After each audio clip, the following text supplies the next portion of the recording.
Hello बच्चों, चलिए प्रश्न को समझते हैं। प्रश्न है आपके सामने कि 3D इलेक्ट्रॉनों की संख्या लिखिए Fe2+ के अंदर।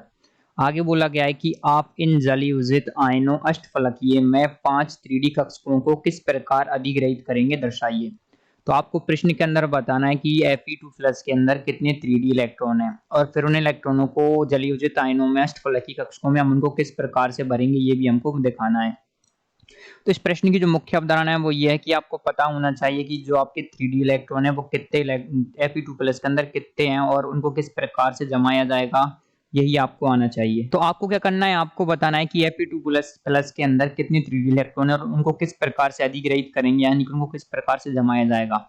तो हम सभी लोग जानते हैं कि जो आपके Fe होता है आयरन, उसका परमाणु क्रमांक होता है 26 और इसका जो इलेक्ट्रॉनिक विन्यास होता है वो आता है आपके ऑर्गन 3d6 और 4s2। लेकिन जब ये क्या करता है, अपने 2 इलेक्ट्रॉनों को दान कर देता है, तो उसके बाद में ये बना लेता है, ये बनाता है आपके Fe2+, जिससे आपको क्या प्राप्त होता है, ये अपने जो 2 इलेक्ट्रॉन उनको क्या कर देगा, दान कर देगा।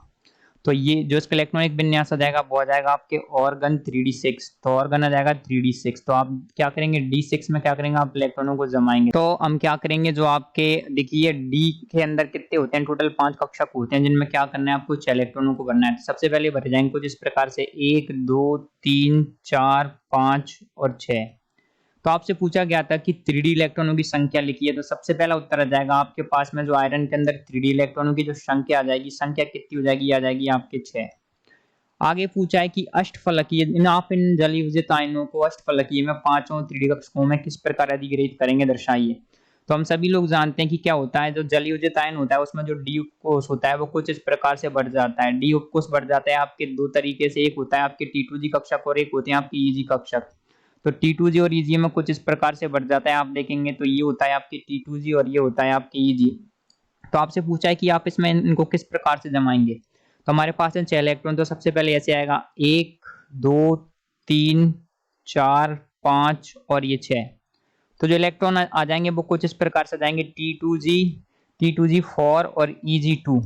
यानी कि T2G के अंदर आ जाएंगे 4 इलेक्ट्रॉन और EG में आ जाएंगे 2 इलेक्ट्रॉन। तो जलयुजित आयनों में क्या होता है, जो आपके जलयुजित आयन होते हैं उसमें क्या होता है, जो आपके डी उपकोष होता है, जो आपके डी उपकोष होता है वो क्या होता है, आपके बढ़ जाता है। डी उपकोष बढ़ जाता है किसमें, T2G और EG में। इनके बीच में जो आता है उसको बोला जाता है आपके ऊर्जा अंतराल डेल्टा O।